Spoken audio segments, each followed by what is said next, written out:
시편 46편 8절에서 11절까지 다 같이 시작. 와서 주의 역사 즉 그가 땅을 황폐케 하신 것을 보라. 그가 땅끝까지 전쟁을 그치게 하시나니 활을 꺾고 창을 두동강 나게 하시며 병거를 불사르는도다. 가만히 있으라. 그리고 내가 하나님인 것을 알라. 내가 이방 가운데서 높임을 받으리니 내가 지상에서 높임을 받으리라. 만군의 주께서 우리와 함께 하시나니 야곱의 하나님은 우리의 피난처시라. 셀라. 아멘.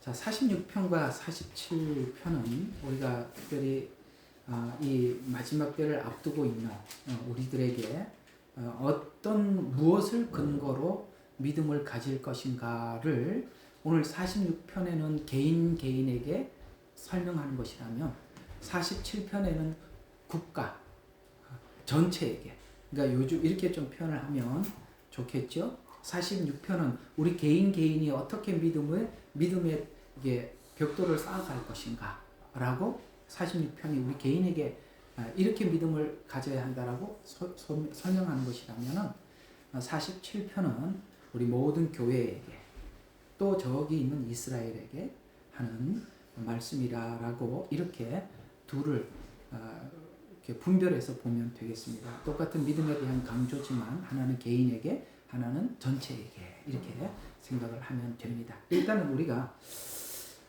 이걸 좀 이야기를 좀 해드리겠습니다. 자, 예언은 미래의 소망을 가지게 합니다. 그러니까 저번에 우리 김원기 집사님인가 한번 비유를 들더라고요. 인간이 가장 두려운 상황이 어떤 상황이냐면은 캄캄한, 이렇게 완전히 캄캄한 방에 가두어 놓고, 사람을 가두어 놓고 앞에 하나도 안 보이는 상태에서 누군가가 막 몽둥이를 휘두를 때, 그때 인간이 가장 두려움이 가장 극도에 달한답니다. 왜냐하면 이게 몽둥이가 어디서 날아올 줄 모르고 어디 맞을 줄 모르고 또 아무것도 안 보이니까 어디로 피해야 될지 모르고. 생각해보니까 맞는 것 같죠? 네. 김원기 집사님이 그런 이야기에서 가만히 생각해보니까 정말 그렇겠다. 캄캄한데 막 무지막지하게 막 뭔가를 막 휘둘러 대면 이게 지금 어디서 날아오는지, 어디서 휘둘리는지, 내가 지금 어디를 맞을지 모르는 게 이 극도의 그 공포, 그런 것 같아요. 예언을 모르면 그래요. 세상은 뭔가가 이상하게 변해가고 기독교인들이 말을 하고 있는 종말을 향해서 가는 것 같은데 세상 사람들은 그것이 지금 이게 뭔가 한번 큰 사건이 터지고 다음 사건으로 이어지고 그 다음 사건이 계속 이어져 가면 점점 불안과 공포가 막 밀려오는 거거든요. 뭔가를 향해서 가고 있는 것 같은데 세상은 정상은 아니란 말이죠. 사회적 분위기도 정상이 아니고 사람도 정상이 아니고 되어져가는 모든 게 정상이 아니란 말이에요. 그럴 때 이게 지금 어디로 가고 있는지 모를 때 사람들이 가지고 있는 불안감은 아까 그런 공포 같은 거 같죠. 그런데 눈을 뜨고 빛을 비춰서 눈을 뜨고 지금 어느 지점을 지나가고 있고 그 다음 지점은 어디를 향해서 가고 있는지 아는 사람은, 그게 두려움이 아니라 지금 한 다음 지점을 가기 위해서 우리가 한 과정을 지나가는 것에 불과하구나라고 생각하면 그건 두려움도 아니고 공포도 아니고 뭐죠? 다음 지점에 대한 소망을 가지고 잠시 환난을 겪지만, 그래서 요한계시록에 너희가 열흘 동안 뭐라고요? 환난을 받으리니 라고 이야기해요.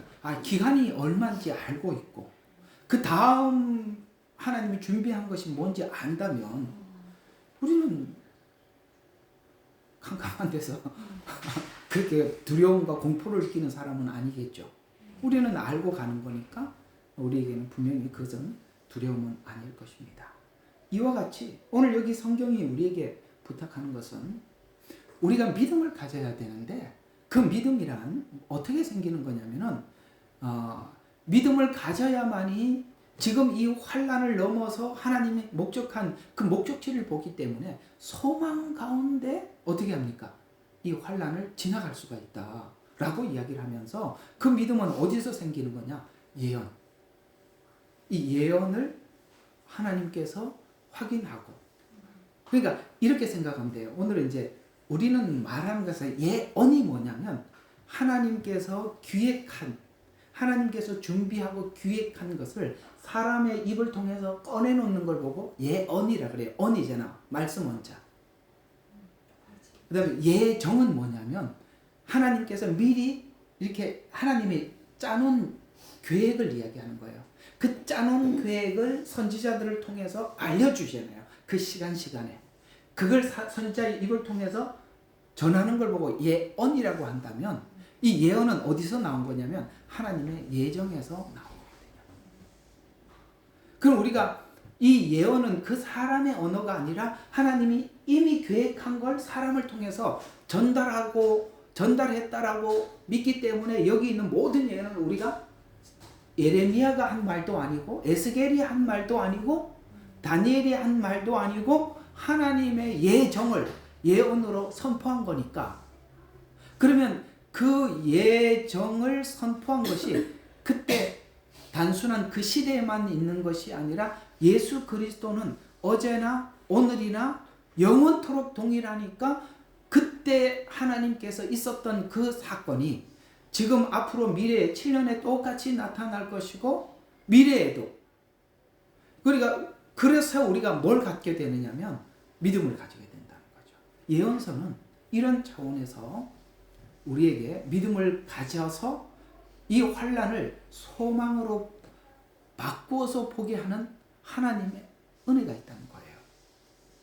그래서 예언을 미래에 일어날 일을 믿는 믿음은 미래의 혼란 중에 있더라도, 앞으로 이제 7년이라는 건 굉장한 혼란이, 사람들이 볼 때는 혼란이 그러더라도 우리는 믿음을 가지게 하죠.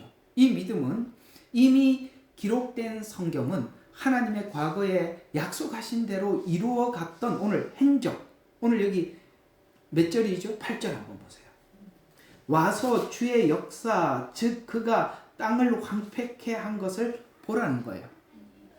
이게 뭐냐면 지금 여기 이제 이 46장과 47장은 7년 환란에 있을 여러 가지 환란에 있을 내용들을 간략하게 기록을 했는데, 앞으로 7년 환란에도 그런 일이 있지만 이스라엘을 치러 올라온 사람들이나 이방 민족을 하나님께서 결국은 심판하셔서 그 땅을 황폐케 한 것을 과거 역사 속에서 봤잖냐.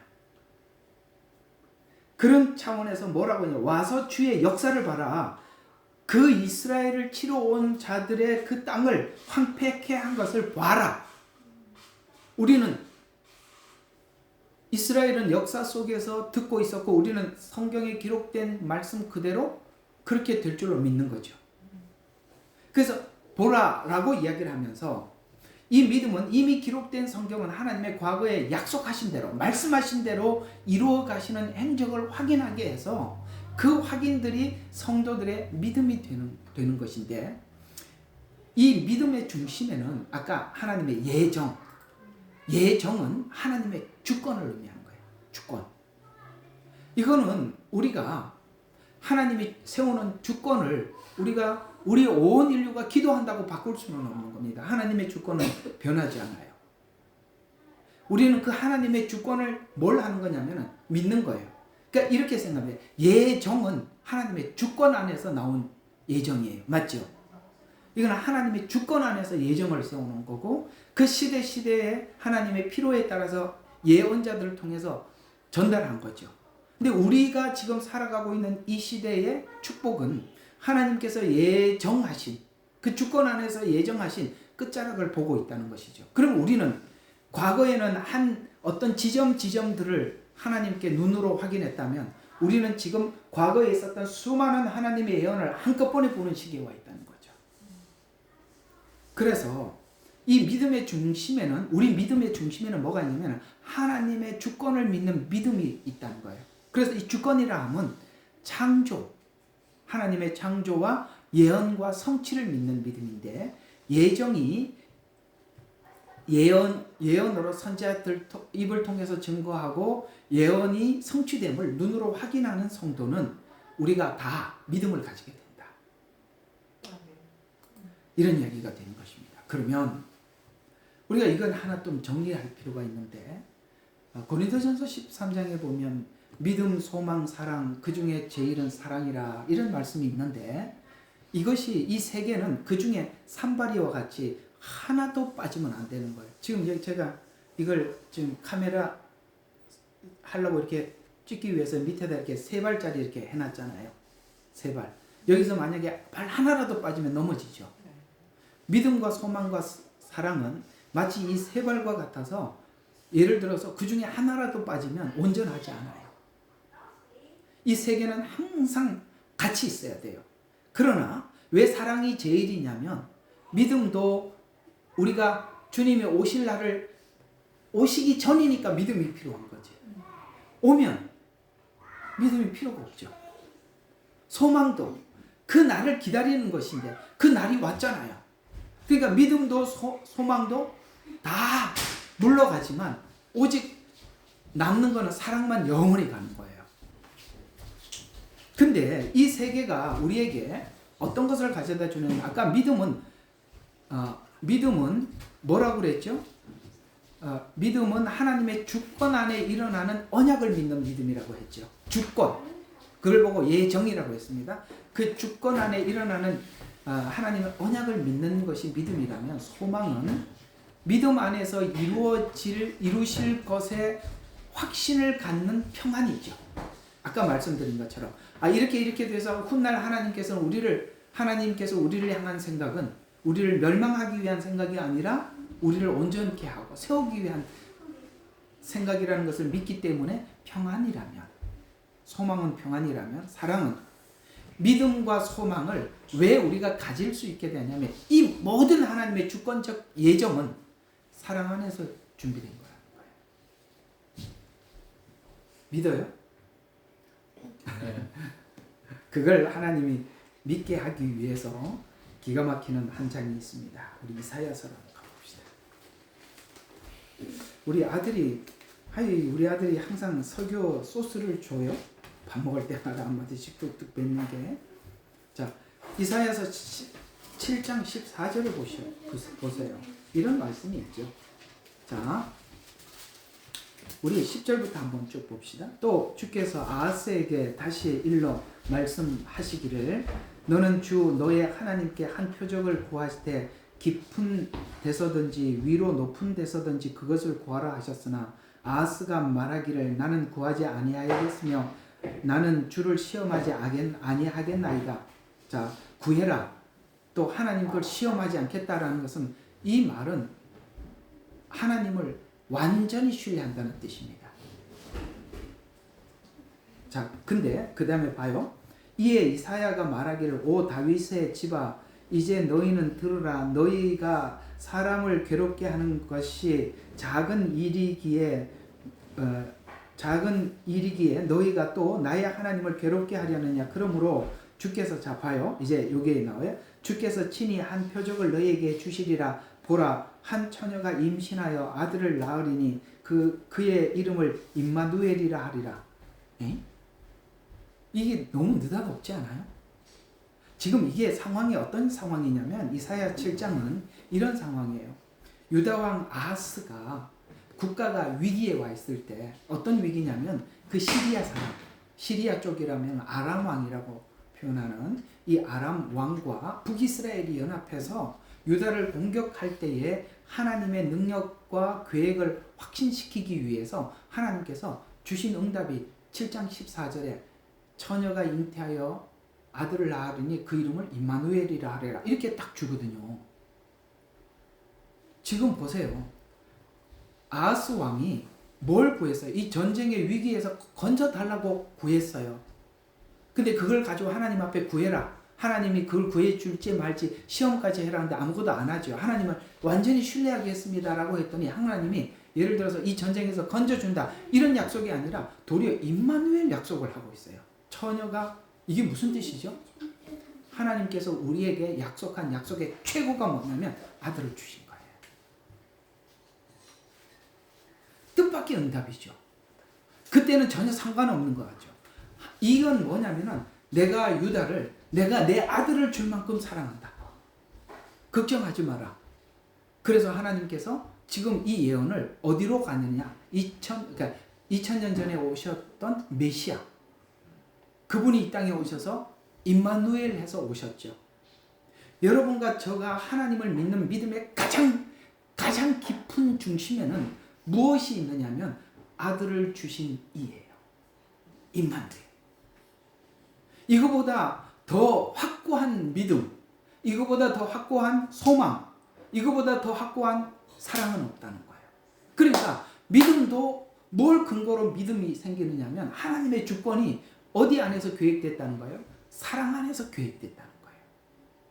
그러면 이 하나님께서 마지막 7년 환난도 하나님의 마지막 사랑을 베푸는 시기라는 거예요. 여러분 그렇게 믿으세요? 나는 이 마지막 환난을 이 믿음 없이는 우리가 뭘 할 수가 없어요. 마지막 7년 환난기가 되었을 때 분명히 이런 일들이 일어날 겁니다.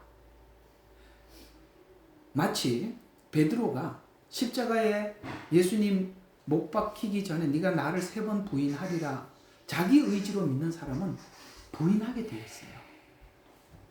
그러나 주님을 사랑하는 사람은 베드로가 십자가에 거꾸로 죽은 것 같이 주님을 위해서 모든 걸 내놓을 수 있는 준비가 되어 있습니다. 환난이 와보면 주님을 사랑하는 정말 진정으로 사랑했던 사람과 그렇지 않는 사람들은 무슨 지금 아무리 자기가 의지로 이렇게 해도요 어려워요. 진정으로 환난을 이김은 뭐냐면 하나님이 나를 사랑한다는 사랑이에요. 그래서 베드로에게 묻죠. 네가 나를 사랑하느냐라고 물었어요. 네가 나를 믿느냐라고 묻지 않고. 왜냐하면 사랑이 믿음이거든요. 하나님이 나를 어떻게 사랑하는지 아는 그 자체가 믿음이에요. 오늘 여기 하나님이 느닷없는 응답을 주는 것 같아 보이지만은 하나님이 나와 함께 하신다. 그게 성육신, 임마누엘, 이 사건. 주님이 내게 찾아온 사건. 이게 우리 믿음의 전부예요. 우리가 이걸 놓치면 믿음도 잃게 되고 소망도 잃게 되고 사랑도 잃게 되지만 이걸 붙잡고 있는 한 여러분들은 믿음도 있고 소망도 있고 사랑이 있는 것입니다. 그러니까 예수님과의 관계 안에서 우리의 믿음과 소망과 사랑은 설정되어 있는 것입니다. 그 중에 믿음의 근거는 뭐냐? 임마누엘, 나를 사랑하시는 것. 하나님은 십자가의 죽음이라고 표현하지 않고 임마누엘이라고 표현하셨어요. 그게 무슨 뜻입니까? 여러분 임마누엘 하지 않으면 십자가도 없고 부활도 없고 아무것도 없는 겁니다. 바로 이 부분에 대한 이해를 하나님께서 처녀가 잉태하여 아들을 주셨다. 왜 처녀라고 얘기했을까요? 여자의 후손으로 오실 창세기에서 약속한 약속이죠. 그래서 임마누엘은 하나님이 우리와 함께 하신다는 가장 핵심이 성육신과 십자가 사랑 안에서 완성하실 하나님의 가장 완전하고 완벽한 예언이다. 그래서 하나님이 항상 우리에게 꺼내놓는 증거가 내가 너를 사랑한다라는 그 증거로 딱 꺼내놓는 게 뭐냐면 아들을 주신 이 아들과 함께 이렇게 하나님께서는 말씀하셔서 바로 우리는 이 부분에 대해서 하나님을 신뢰하는 것입니다. 그래서 이 예언 성취에 신실하신 하나님을 이렇게 고백하셔. 하나님은 이 예언을 성취하는데 매우 열심히요.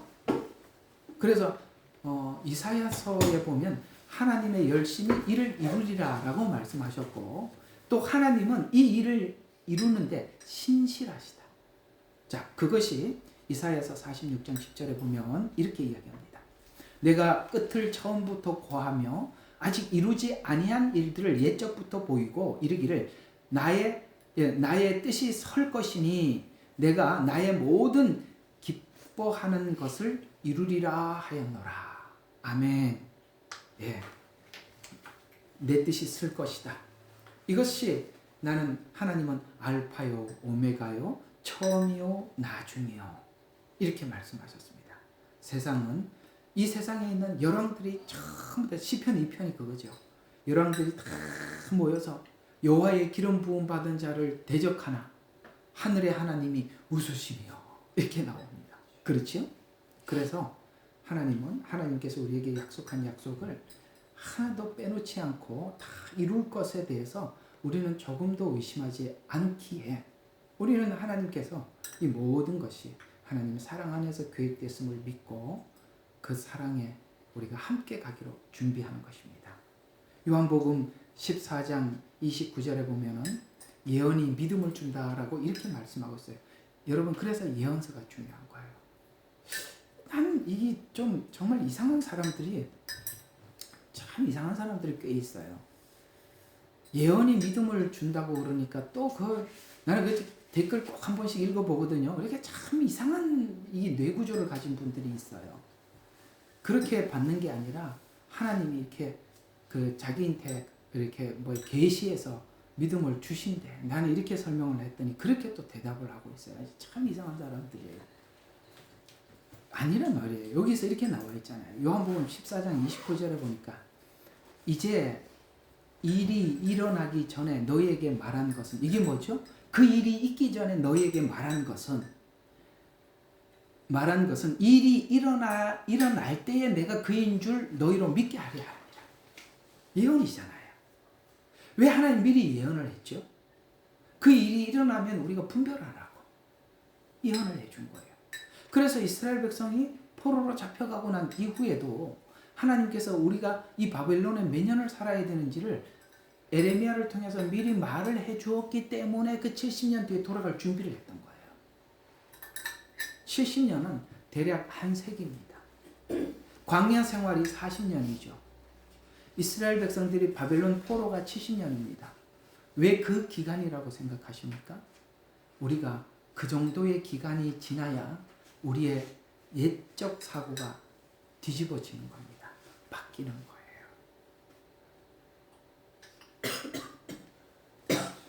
예수 믿은 지 얼마 되셨어요? 40년 지나셨나요? 한 70년 지났습니까? 왜 가나안 땅에 다음 세대가 들어가야 하죠? 첫 세대는 다 광야에서 죽어야 합니까? 육의 사람은 광야에서 죽어야 영의 사람으로 살아나기 위해서는 우리가 그 시련이 보통 고통이 아니에요. 또 마지막에는 하나님께서 예언의 결과는 소망이랍니다. 로마서 15장 4절에 보면 무엇이든지 전에 기록된 것은 예언입니다. 기록된 것은 우리의 교훈을 위하여 기록된 것이니 우리로 하여금 인내로 또는 성경의 위로로 뭐를 하라고요? 소망을 가지게 하려 함이라. 예언서를 어느 쪽을 보느냐가 중요해요. 예언서 어떤 지점을 그렇게 눈여겨보시려고 하는가. 누구는 보면 그 예언서에 하나님이 잘못하면 이렇게 혼내더라 저렇게 혼내더라. 물론 맞지요. 하나님은 거룩하니까. 거룩하지 않는 거에 대해서 하나님 그냥 넘어갈 수가 없어서 그렇게 말하는 건 맞습니다. 예언서의 목적은 인간이 생각하지 않는 곳에서 하나님의 사랑을 베풀고 은혜를 베푸겠다는 약속을 마지막에 하는 그 지점이 예언서의 목적이에요. 예언서를 보면 쭉 오다가 끝에 가서 어떤 약속을 하냐면 너희들은 안 된다. 율법을 줘도 율법으로 온전케 될 수 없다. 우리는 우리 스스로 구원을 이룰 수가 없다. 오직 하나님께서 주시는 그분, 예수님, 그날, 그때, 그 시에 그가 오면 너희들이 이렇게 배워서 하나님을 아는 게 아니라 보면 안다. 이게 뭐죠? 사랑은 그런 거예요. 사랑을 누가 배워서 합니까? 여러분, 사랑은 서로 보면은 아는 거잖아. 그죠? 그 사람 명함이나 프로필을 보면 나 이 사람 정말 사랑하고 싶다. 그런 거 있어요? 글로 어떻게 사랑을 느낄 수 있어요? 보면 아는 거예요. 하나님이 우리에게 한 걸 보면 안다 이 말이에요. 그래서 가르치지 아니하리라. 우리가 배워서 배우는 게 아니라 주님께서 우리에게 행하신 일들을 우리가 그냥 보면 그저 하나님이 우리에게 어떤 분인지 알게 되는 그 자체가 우리 믿음이 될 것이다 라고 말씀하고 있는 것입니다. 히브리서 11장 1절에도 그래서 믿음은 예언을 신뢰하는 것이라 라고, 믿음은 바라는 것들의 실상이에요. 바라는 것은 뭡니까? 예언. 그것이 뭐가 된다고요? 실상이 되고 보이지 않는 것들의 증거니, 이렇게 말씀하고 있습니다. 그래서 하나님께서는 예언하신 대로 이루실 줄로 믿어요. 요한계시록에 보면 하나님께서 이 환난을 통해서 우리를 더 정결케 하고 악한 자들은 더 악하게 해서 심판하게 하고 우리를 더 정결케 해서 우리를 구원하시고 그렇게 하는 시간이라고 말씀하고 있기에 우리는 이 시간에 더욱더 하나님 앞에 정결케 되기를 기도하는 것입니다. 그래서 이 마지막 때 일들을 나열하면서 환난의 목적을, 환난 이후에 있을 천년 왕국의 소망을 주심으로써 소망 중에 환난을 맞이하라라고 그렇게 말씀을 하고 있는데, 오늘 본문을 보면은 그렇게 이야기가 전개돼 가고 있습니다. 8절을 보면은 주의 역사 그 땅을 황폐하게 한 걸 보라라고 하면서 그가, 자 여기 주제가 누구냐면은 이런 걸 잘 보셔야 돼요. 그라고 이야기하고 있다는 거예요. 우리가 이걸 하는 게 아니에요. 성경은 항상 주체가 누구냐면은 그분이세요. 하나님이 세상을 이처럼 사랑하사 독생자를 주셨으니 이는 저를, 여기는 그를, 항상 우리가 아니라 주체가 3인칭으로 되어 있다. 그분. 그래서 예수님이 이렇게 얘기한 거예요. 너희가 영생을 찾으려고 하지만 이거는 주제 자체가 영생이 아니라 뭐라고요? 나에 관해서, 그분에 관한 이야기라는 거예요. 오늘 여기도 그분이라고 하죠. 그가 와서 주의 역사, 그가 땅을 황폐케 한 것을 보라. 그가, 자, 그 다음에 땅 끝까지 전쟁을 그치게 하시며 활을 꺾고 창을 두 동강 나게 하시며 병거를 불사로, 이게 전부 다 전쟁 무기들이란 말이에요. 그러니까 이 땅에 전쟁을 그치게 할 분은 하나님이시다 라고 말씀을 하셔서 우리는 어떤 것을 이해할 수가 있냐면, 환란, 7년 환란 중에 있을 유브라데 전쟁, 그 다음에 아마겟돈 전쟁, 이건 다 하나님께서 다 이렇게 전쟁을 그치게 하시는 거구나. 여러분, 적그리스도가 나타나서 잠시 위장평화 노릇할 수 있어요. 혼란케 하고 사람들이 뭔가가 이 세계의 중심에 한 사람이 필요하다. 여러 나라가 각자 어떤 우두머리들이 있으니까 그 우두머리들마다 서로 이해관계 때문에 전쟁을 하고 그러니 누가 한 사람이 전체를 통치하면 되지 않겠나라고 사람들이 이 어떤 적그리스도를 갈망하게 만드는 거죠. 불안한 세상에서 어떤 평화의 통치자가 나타나길 기대할 겁니다. 그것이 바로 전 3년 반에 적그리스도가 나타나서 위장으로 평화를 누리게 만듭니다. 그리고 난 이후에 후 3년 반이 돼서 드디어 자기 정체를 드러내지요. 그러나 예수님은 그런 위장적인 평화를 이루시는 분이 아니라 전쟁 자체를 그치게 만드시는 하나님이라는 거죠. 이 전쟁이라는 것은 인간이 가지고 있는 최고의 두려움과 공포를 조장하는 것입니다. 여러분, 전쟁이 났다고 지금 생각을 해보세요. 하루 밤잠 한번 편하게 자겠습니까? 불안해서 얼마나 불안하겠어요. 우리가 이렇게 보통 일반적으로 살아본 우리 아버지 세대가, 저희 아버님도 44년생이니까 우리가 1950년도 전쟁이 발발했잖아요. 그러니까 그쯤 나이 되시는 분들, 40년생에서 그 6.25를 겪었던, 그때 막 어릴 적 공포 속에 겪었겠죠. 그 시간을 보내왔던 사람들이 사실은 이렇게 참 고생도 많이 한 세대지만 정신적으로도 상당히 문제가 많은 거 아시죠? 뭔가가 이 정상적인 사고를 잘 못하는 이유가 그 공포 속에 유년기를 보냈고 청년기를 보냈기 때문에 우리하고 일반적인 사고하는 사람들과 많이 다른 겁니다.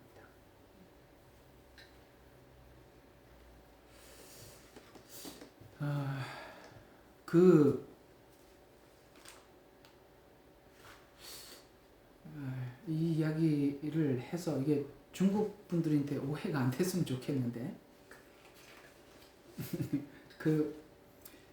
지금 이게 중국 사람들이 해외 여행을 가면은 항상 이렇게 중국 사람들이 해외 여행에 환영을 받지 못해. 그게 이상해서 사람들이 연구를 해봤대요. 왜 그런가?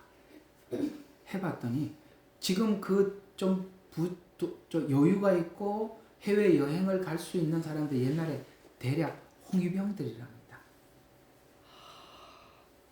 그러니까 그 홍위병들은 자기 마음대로 해왔거든요. 그리고 자기 마음대로 한 걸 국가가 다 밀어줘서, 왜냐하면 이용했던 거니까. 그 사고가 젊을 때 안착이 돼가지고 해외 나가서도 그렇게 산다는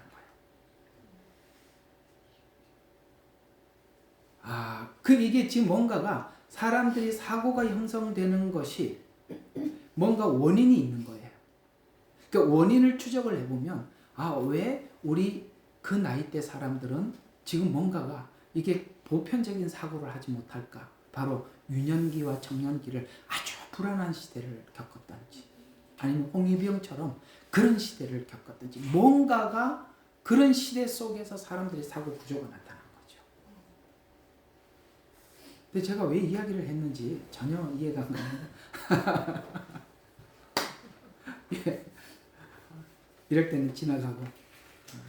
그래서 이제 완전히 그냥 쭉 들어가도록 하겠습니다. 그래서 8절부터 우리가 하나하나 보면, 현재 성도들의 우리의 믿음의 기초는 하나님께서 과거에 행하신 행적을 보고 믿음을 가지라라고 말씀을 하고 있는데, 그것이 이제 4절부터 7절까지 있었던 그 하나님의 역사의 행적들입니다. 그래서 지난날 하셨던 과거의 행적들은 이스라엘을 치러 올라왔던 민족들의 땅이 모두 황폐했던 과거의 근거가 그 증거로서 그 역사적 사실을 돌아보게 해서 놀라웠게 경악하게 하여 하나님께서 직접 싸워주셨다는 것을 본 결과를 우리가 가지고 있을 때, 앞으로 있을 모든 일들에서도 그분이 오셔서 활을 꺾고 창을 꺾고, 그렇죠? 병거를 불살라 버릴 것이라고 말씀하고 있으니까, 이게 누군가가 세상에 있는 어떤 힘 있는 정치가가 나타나서 세상을 평정하는 것이 아니라 그분이 오셔서 한다. 그래서 우리가 적그리스도를 따라가지 않는 거예요. 그가 평화를 주겠다고 하는 말에 속지 않는 겁니다. 왜냐하면 그는 다 자기를 위해서 전쟁을 하고 멈추고 하는 거니까, 자기를 위한 거니까. 그러나 진정한 평화는 주님께서 통치하는 것이다 라고 해서 적그리스도에게 많은 사람들이 왜 넘어가느냐? 그가 평화를 주기 때문에. 우리는 그게 위장된 평화라는 걸 알고 있기 때문에 우리는 거기 넘어가죠. 그러니까 이렇게 말씀을 아는 사람들과 말씀을 모르는 사람들은 전혀 다른 거예요. 속일 때 속지만 우리는 속지 않는단 말이에요. 왜? 예언을 믿기 때문에. 하나님의 말씀을 믿기 때문에. 왜? 그가 와야만이 평화가 온다. 이렇게 말씀을 하고 있어요. 그러면 그분은 어떻게 우리를 위해서 싸워줄 것인가를 오늘 과거의 행적을 보아서 봐라 라고 하는 그 과거의 행적은, 오늘 시편은 바로 열왕기상 18장과 19장에 등장하고 있는 사건이에요. 이 사건을 염두하고 지금 시편 기자가 이 이야기를 하고 있는 거거든요. 과거의 행적을 봐라. 이게 뭐냐면 지난날 아수르 군대가 초토화되었던 그 사건을 회상한 것입니다. 자, 여기 열왕기하 18장과 19장에서는 아수르 왕 산헤립이 이 군사를 이끌고 왔을 때 군사 18만 5천 명이 하룻밤 사이에 다 죽었어요. 여러분, 이게 18만 5천 명이요. 그 당시 근데 엄청난 거예요. 지금 우리 이 전쟁, 지금 전쟁도 이 인원은 적은 인원이 아니잖아요. 지금 현대전에는 많은 사람들이, 하지만 이 하룻밤 사이에 18만 5천 명이 사망했어요. 근데 이 문제가 결국은 이 아수르 왕국이 멸망하는 원인이 되었습니다. 그래서 사네립은 아들들에게 살해당하고 이 일 이후에 아수르 왕국이 그래 됐단 말이에요. 아들들에게 살해당했고 훗날 612년에 니느웨가 함락돼요. 니느웨는 성 이름이고 아수르는 나라 이름이에요. 우리로 말하면은 니느웨는 서울이고 아수르는 대한민국이라 이 말이에요. 그래서 612년에 니느웨가 함락되어 아수르는 역사 속에 사라져가게 되었습니다. 여러분, 이 아수르 이곳에 복음을 전하기 위해서 하나님이 보낸 선지자가 요나거든요. 근데 이 성이 원래 이 성을 누가 쌓기 시작했냐면 창세기의 니므롯 후예들이 이 성을 쌓았습니다. 그러니까 이 성은 너무나도 견고해요. 누구도 이 성을 함락할 수가 없어요. 옛날에 성 위에 마차가 2대가 지나다닐 정도면 아무리 바깥에서 돌로, 아시죠? 옛날에 그 이렇게 돌로 이렇게 던지는 그 투석기, 그걸로 아무리 두들겨도요 성이 절대 안 무너집니다. 마차가 2대가 다니는 크기로 했고, 그리고 이 적군들이 근접하지 못하도록 그 성 주변에는 전부 다 강이 두르고 있었어요. 그 접근을 할 수가 없어요. 접근을 한다고 하더라도 성에 기어 오를 수도 없고, 바깥에서 아무리 두들겨도 성이 무너지지 않는 완벽한 견고한 성이었어요. 그 교만이 성을 나오게 하고 유다를 치르러 왔는데, 그 유다는 유다가 아니라 하나님이 함께하는 나라란 말이에요. 그래서 하나님이 어떠하심을 세상에 보여주신 사건입니다. 어느 누구도 그 성을 무너뜨릴 수가 없는데, 주님이 함께하는 그 이스라엘을 통해서 하룻밤에 18만 5천 명이 죽게 되고 4분이 일어나서 멸망하게 되더라. 이런 방법이 과거에 하나님께서 그렇게 하셨고 앞으로도 그렇게 하실 것이라 라는 근거에 대해서 걱정하지 마라, 소망을 가져라. 그들이 1000만 군대가 너를 향해서 온다 할지라도 하나님께서 이 모든 것을 활을 꺾고 병거를 불사르게 만들 것이다. 믿어라. 환난이라고 걱정하지 마라. 하나님은 그 환난을 이렇게 준비하고 계시고 이런 목적으로 준비하고 있으니 너는 그걸 믿고 소망을 가지라. 여러분, 이것만이 하나님을 믿는 믿음 이외에는 우리가 이 시간을 준비할 수도 없고 극복할 수도 없는 거예요. 그래서 예수님, 하나님이 직접 개입하여서 승리하게 하신 전쟁인데, 아마겟돈 전쟁은 예수님의 재림으로 모든 이 전쟁에 막이 내리게 되고요. 곡과 마곡의 전쟁은 천년 왕국이 끝난 이후에 일어나는 전쟁으로서 하나님께서 멸망하게 하실 것을 믿으라는 말씀이 되는 겁니다. 결국 하나님께서 모든 전쟁의 종지부를 찍게 될 것입니다.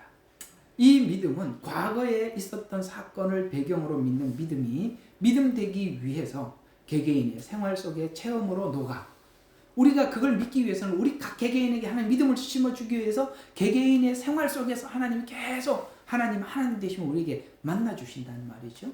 그것이 우리 개개인의 생활 속에 체험으로 녹아 마지막 때 그 믿음이 우리가 어떤 상황에 와도 우왕좌왕하지 않고 선을 행하고 기도하고 감사하며 기뻐하며 살도록 지금 계획하심에 감사하라. 그래서 하나님께서는 마지막 때 준비를 어떻게 하고 있느냐? 여러분의 생활 속에 체험으로 계속 하고 있는 거예요. 그래서 하나님께서 성도들이 살아가는 일상을 통해서 알려주고 싶은 것은 어떤 상관관계 안에서 하나님이 일하시는지, 어떤 상관관계, 이런 전쟁을 통해서 악한 자는 더 악하게, 하나님의 사람들은 더 선하게 하나님의 보호 안에서 체험하도록. 그래서 이런 관계 속에서 전쟁이 있고, 최후는 어떻게 되는지, 악한 자는 심판을 위해서, 선한 자는 상급을 위해서 전쟁을 일으키신다. 그래서 지각을 가지고 살펴 믿음을 가질 것을 권하면서, 이렇게 살펴 지각을 가지고 있는 믿음이 환난은 이기는 믿음이 힘이 되고 방패가 된다라고 말씀을 하고 있는 것입니다. 그래서 앞에 있었던 역사적 사실들을 근거로 믿는 믿음을 설명하기 위해서 이미 앞에서 말씀하셨던, 그러니까 지금 아수르 이 사건은 이걸 아셔야 돼요. 성경의 구조가 어떻게 되어 있냐면은, 제가 창세기 강의 50장까지 다 해드렸어요. 그거 옛날에 좀 해놓은 걸 좀 들으세요. 보니까 요즘 한 것만 듣고 그게 얼마나 귀한지 그걸 찾아 들어야지. 그 창세기는 뭐냐면 성경 전체의 틀을 만드는 거예요. 울타리를 다 만들어 놓은 거예요. 사실 창세기 한 권이 성경 전체 이야기예요. 그 안에 창세기는 자세한 설명 없이 원인 결과 이런 식으로 되어 있어요. 근데 중간 과정은 출애굽기부터 설명하겠다는 거예요. 그래서 창세기를 보면 뭔가 큰 분명한 하나님의 일하심의 방법, 그 다음에 일하심이 어떻게 일하시는지는 뭔가 이렇게 보이긴 보이는데 구체적이지는 않아. 그러나 거기서부터 이미 하나님은 딱 방향을 설정해 놓은 거거든요. 거기에 보면 아수르가 멸망했던 거, 그 다음에 마지막 바벨론이 멸망하는 것, 이런 일들이 이미 어디에서 이야기를 했었었냐면 노아의 때. 노아의 때가 얘기가 짧잖아요. 세상 나라들은 하나님 결국은 이렇게 심판하실 것이다. 이게 노아의 때가 어디까지 가죠? 계시록까지 가는 겁니다. 그래서 예수님이 노아의 때와 같고 소돔의 때와 같다. 이 창세기에 있었던 사건을 예를 들어서 우리에게 종말을 말해주고 있어요. 그러니까 창세기는 이미 성경이 하고 싶은 이야기를 다 담아놓은 거죠. 근데 그게 구체적이지 않다 보니까 우리가 출애굽기부터 자세히 풀다 보면 창세기로 돌아가고 풀다 보면 창세기로 돌아가는 거예요. 그렇다 알고 계십시오. 그래서 소돔과 고모라 성의 사건을 기반으로 성경은 구원받을 자와 그 다음에 심판받을 자를 어떻게 구별했는지를 설명해 나갔더라는 거죠. 의인인 노아는 이런 사람이었기 때문에 의인이었다. 이렇게 얘기를 하고 소돔과 고모라 성에서도 누가 의로운 롯을 건지시고 이렇게 말씀해요. 그런 것처럼 의와 심판에 대해서 이미 창세기에 구별하였고 실제 이스라엘이라는 나라는 실제 하나님, 그러니까 이스라엘이라는 나라를 하나님은 이렇게 생각하시는 거예요. 이스라엘이라는 여러 국가 중에 한 국가가 아니라 세상 모든 사람들에게 이 이스라엘이라는 나라는 하나님 존재라는 거예요. 눈동자라는 거예요. 하나님 눈동자라. 그래서 세상 사람들이 알든 모르든 무조건 알게 되어 있어요. 이스라엘은 하나님이 함께하는 나라라는 것에 대해서 지금까지 우리 모두가 알 수밖에 없어요. 이스라엘 독립이 그러했고 하나님이 함께하지만 있을 수 없는 일들이잖아요.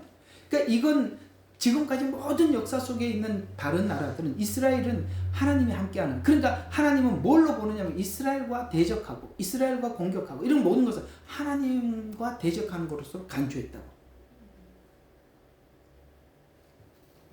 그래서 그 하나님과 대적했던 자들이 결국 어떻게 되었는지를 여러 나라의 멸망을 통해서 계속 말씀하시면서 뭐라고 합니까? 마지막 세상 나라들이 어떻게 멸망할 건지, 바빌론이 한순간에 무너지게 되고 예루살렘 성이 영원히 세워지게 되고 결국은 하나님은 우리에게 딱 놓고 복과 저주를 내 앞에 두었으니 라고 우리에게 질문한 거예요. 너 네 앞에 복과, 네 앞에 예루살렘 성이 있고 네 앞에 바벨론 성이 있고 결국은 이렇게 되는데 복과 저주를 네 앞에 두었다.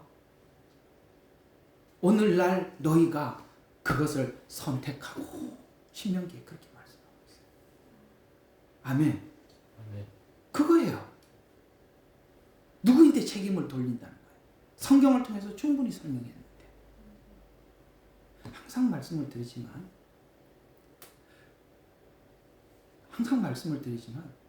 여기 있는 여러분들도 그렇지만 세상에 있는 사람들도 마음이 진실하고 정직한 사람들은 하나님 앞에 오게 돼 있어요. 그건 마음이에요. 하나님이 저 사람들한테 아무것도 계시 안 했다고 합니다. 때가 되면 다 찾게 돼 있어요. 분명히 구하게 돼 있습니다. 그건 나중에 로마서 할 때 나와요. 복과 저주를 내 앞에 두었다. 자, 그래서 역사적 사실을 믿는 믿음으로 이후에 있을 심판을 믿는 믿음의 고백은 말세를 살아가는 성도들의 믿음인데 말라기서 4장 1절과 3절에 구약 전체를 마치고 말라기는 4장이 끝이잖아요. 그 구약 가장 끝에다가 이렇게 말씀해요. 심판의 그날 교만한 자 악을 행하는 자는 태워 죄를 만들 것이지만 이렇게 끝이 나요. 그 다음에 그러나 내 이름을 경외하는 자들은 의의 태양이 솟아올라 외양간 송아지처럼 뜨리라. 주님을 만나리라. 이렇게 끝이 나는 거예요. 베드로후서 3장 7절에 보면 하늘과 땅은 경건치 않는 자들의 심판과 멸망의 날을 부수려고 간수되어진 것이니라. 저거 지금 왜 하나님 보호해 그냥 이렇게 놔두느냐. 하나님 마지막 때 멸망 그런 사람들을 불사르려고 간수된 것이니라. 그래서 여기 보면 나팔재앙과 대접재앙이 다 이 자연재해 대부분 자연재해거든요. 강이, 바다가, 산이, 나무가, 수목이, 하늘의 해와 달과 별이 전부 다 자연계입니다. 그걸 이야기합니다. 하늘과 땅은 경건치 않는 자들의 심판과 멸망의 날에 불사르려고 간수되어진 것이라. 그래서 자연재앙은 마지막 심판 전에 하나님의 진노를 표현하기 위해서 간수한 것이라. 이렇게 말씀하고 있습니다. 조금 더 남았어요. 이제 9절 보면 오직 하나님만이 이 땅의 전쟁을 그치게 하는 분이라고 말씀하셔서 아까 이 세 번의 전쟁을 전부 다 하나님께서 종지부를 찍게 될 것이다 라고 말씀하시면서 우리는 이 말씀을 하나 또 올리게 되는데 원수가 없는 것은 주께 있으니 주께 맡기라. 인간이 옛날에 한번 그 질투는 나의 힘이라는 그런 영화가 제목이 이렇게 나왔어요. 인간은 질투가 인생을 힘있게 살게 만드는 힘이 되기도 하는데 이 복수심도 그렇고 대략 사람들이 살아가는 어떤 성공의 목적을 보면 깊게 들어가 보면 뭐 겉으로는 이런 성공이라고 외쳐대지만 실제 마음속에는 뭐가 있냐면은 그 어떤 탐욕에 의한 질투, 그 다음에 어떤 사람들에 대해서 경쟁 구도에 있는 사람들과의 어떤 경쟁심 이런 것들이 깔려 있어요. 목사님 혼자만 떠드십니다. 이렇게 하면 정말 곤란하고 이해가 가시죠? 사람들 마음속에는 성공에 대한 어떤 뒷배경에는 어떤 그런 게 있단 말이에요. 언제 한번 여기 와서 누구를 만났는데 너무 이상한 목사님이셔요. 그래서 이분이 참 뭔가 엄청 비정상이다. 정말 비정상이에요. 그래서 이게 왜 이렇게 이상한 그 목회의 비전을 가지고 계실까? 이분은 뭔가 상당히 잘못됐다. 이분은 정말 위험하다. 이런 분이 한 분 계셨어요. 근데 그게 왜 그런지 이야기를 꺼내는 순간 알아차렸습니다. 그분이 뭐냐면 자기하고 경쟁 구도에 있는 어떤 목사님이 여기 시드니에서 제일 큰 교회를 하고 있어요. 나는 그분을 이겨 먹어야 되겠다는 거예요. 전에 내가 그분하고 뭐 한번 뭐 되게 무시당한 적이 있었나 봐요. 그걸 내가 보복하기 위해서 목회를 하는데 가장 큰 목회를 하겠다는 거예요. 지금도 아주 고생하고 있습니다. 인간의 성공, 인간의 목적 뒤에는 우리가 알지 못하는 어떤 사람들과의 관계 안에서 있는 상처, 이런 것들이 우리의 인생의 목적이 되는 것입니다. 주님께서 우리에게 계속 부탁하는 게 뭐냐면 원수 갚는 건 나한테 맡겨라. 그렇게 원한을 가지고 살지 마라. 보복 심리를 가지고 살지 마라. 네가 성공을 위해서 살지 마라. 내가 누군가에게 나 이런 사람이라고 보란 듯 보이려고 살지 마라. 그건 하나님이 우리 그리스도인들에게 목적한 인생이 절대 아니기 때문에 그렇습니다. 주님은 언젠가 우리의 마음을 알아주시고 이걸 준비하고 가셔야 돼요. 여러분들 사람들한테 내가 너보다 낫지 그거 해서 뭐 하시겠어요?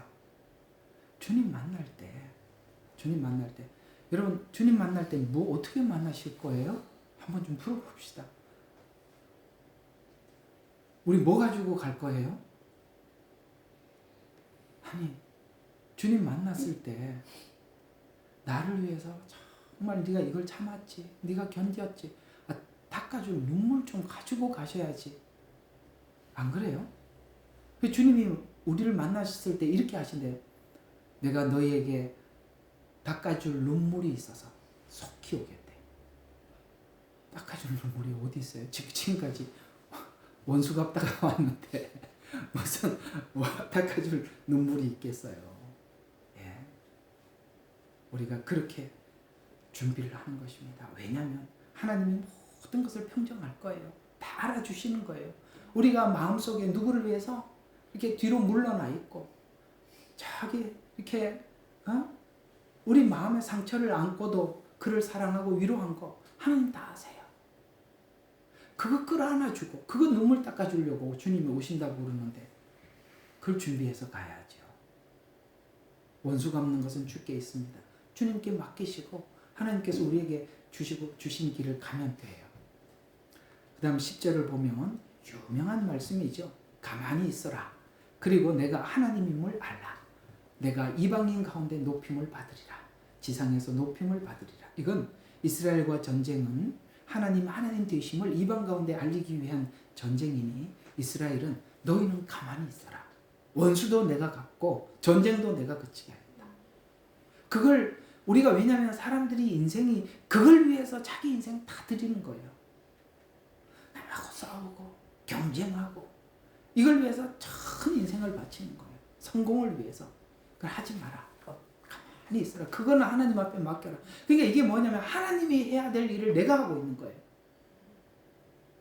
하나님이 우리 보고 하라고 한 일은 생각이 안 나고 그렇게 하지 말라. 그래서 이 말은 이 가만히 있으라라는 말은 가라앉다, 철수하다, 동작을 멈추라 이런 뜻이에요. 이 원어가 하는 의미들이 확 와닿지 않아요? 가라앉혀라 흥분을. 그 다음에 뭐 하라고요? 철수해라 그 자리를. 동작을 멈춰라. 인간적인 계획을 도모하지 말고 하나님께서 시작하신 분이니 그분의 절대 주권에 다 맡겨라. 사실 우리가 누군가로부터 마음의 아픔을 겪는 것도 내가 해결해야 될 문제가 있기 때문에 만난 거예요.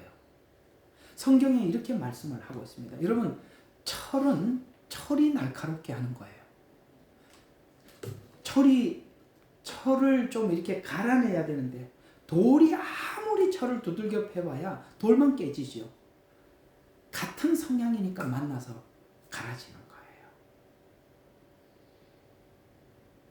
성향이 같으니까 이상하게 어디 가보면 다른 사람하고는 문제가 안 되는데 꼭 자기하고 이렇게 딱 부딪히는 사람이 있어요. 그거는 같아서 그러는 거예요. 돌이 돌을 알아보고 철이 철을 알아보고 다이아몬드는 다이아몬드를 알아보는 거예요. 다이아몬드를 누가 갈아내겠습니까? 다이아몬드는 다이아몬드가 가공하는 겁니다. 그래서 여러분들이 싫은 사람을 용서할 때 여러분의 내면의 문제가 해결되는 겁니다. 그걸 받아줄 때. 그게 내가 죽었다는 가장 분명한 하나님 앞에 증거입니다.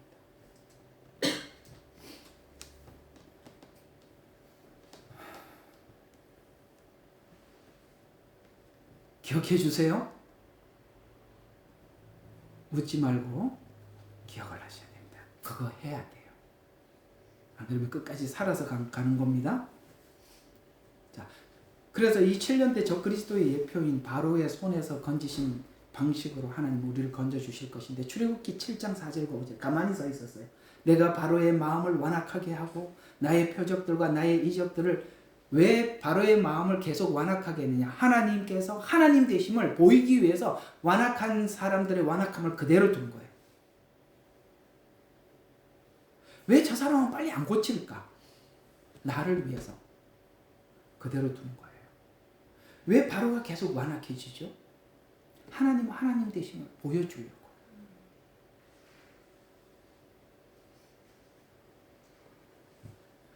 그래서 데리고 나오리라. 내가 내 손을 애굽에 뻗쳐. 그러니까 하나님이 손을 뻗쳐서 그 가운데 이스라엘 자손들을 데리고 나올 때에 이집트인들은 내가 주인 줄 알리라. 그들에게 하나님의 하나님 되심을 알게 하고 하나님께서 홍해를 갈라서 이스라엘을 건너게 하심으로 이스라엘에게도 하나님 되심을 알게 하는 거예요. 그래서 완악한 애굽은 하나님의 심판으로서 하나님 되심을 알게 하고 하나님의 백성들은 하나님의 홍해를 건너게 함으로 하나님 되심을, 여러분 똑같이 하나님 되심을 알게 될 거예요. 마지막 때 심판으로 하나님 되심을 알게 되는 사람이 있는가 하면 구원으로 하나님 되심을 알게 되는 사람들도 있더라는 것이죠. 신자가 가진 믿음은 만군의 주의 이름이에요. 그게 하나님의 만군의 주의 이름이에요. 그래서 이렇게 얘기하죠. 사무엘상 17장 45절과 46절입니다. 그때 다윗이 팔레스타인들에게 말하기를 너는 칼과 창과 방패를 가지고 나오지만 나는 만군의 주의 이름으로 내게 가노라. 오늘 주께서 너를 내 손에 넘겨주시리니 내가 너를 쳐서 내게서 머리를 취하리라. 내가 오늘 팔레스타인 군대의 시체들을 공중의 새들과 땅의 들짐승들에게 주어 온 땅으로 이스라엘의 하나님이 계신다는 걸 알게 하리라. 이스라엘에게 하나님 계신다는 걸 알게 해. 그래서 너희는 가만히 있으면 하나님 되시면. 그래서 우리가 그걸 하러 가지 말라는 거예요. 우리가 가장 관심 있는 게 저 원수를 갚는 거야. 근데 그거 하지 말고. 그건 내가 할 테니까. 그러니까 우리가 해야 될 영역과 하나님이 해야 될 영역을 나누라는 거예요. 세상 사람들은 여기에 목매여서 자기 인생을 바치지만 우리는 그렇게 하지 마라. 11장 결론입니다. 그래서 이런 믿음을 가지는 것이 하나님이 우리의 피난처가 된다는 거예요. 이 믿음이 우리의 피난처지. 왜냐하면 하나님은 만군의 하나님이기 때문에. 자, 오늘 46장을 쭉 정리를 하면 이 46장은 우리가 하나님 앞에 질문할 때 하나님 우리 마지막 때 어떻게 하면 좋아요? 라고 물었을 때 성경을 봐라. 내가 과거에 어떻게 일했는지 라고 말씀을 하시면서 내가 하나님 되심을 성경에 기록이 되잖아요. 그러면 요한계시록 때 마지막 7년 때는 지금까지 했던 방식이 아닌 전혀 다른 방식이냐? 아니다. 같다는 거예요. 아수르를 멸한 것처럼 하루아침에 그들을 멸망시켜 하나님 되심을 증거할 것이니 너는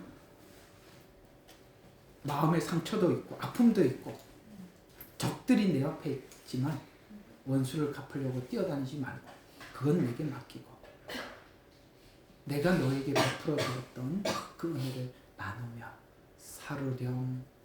이게 오늘 46장이 우리에게 주시는 교훈입니다. 오늘 이 말씀 여러분들에게 깊은 도전이 되시기를 바랍니다. 기도하겠습니다. 하나님 고맙습니다. 오늘은 이 말씀을 통해서 하나님 되심을 저희들이 기다리겠습니다. 주님은 알파요 오메가십니다. 주님은 주권 안에서 예정하신 것을 예언자들을 통해서 말씀하셨고 시대를 통해서 이루시고 우리로 하여금 눈으로 확인하여 하나님 되심을 우리가 믿음으로 갖게 되는데 그 가장 믿음의 중심에는 아들을 보내주신 우리와 함께 하신 그 임마누엘의 은혜가 우리 가슴 속에 있기 때문입니다. 하나님은 오직 한 가지 증거 아들을 주신 이라고 말씀하고 있습니다. 그 아들과 함께 우리에게 모든 것을 주실 줄로 믿기에 그 믿음 안에서 우리의 피난처가 되게 하옵소서. 예수님 이름으로 기도드렸습니다. 아멘.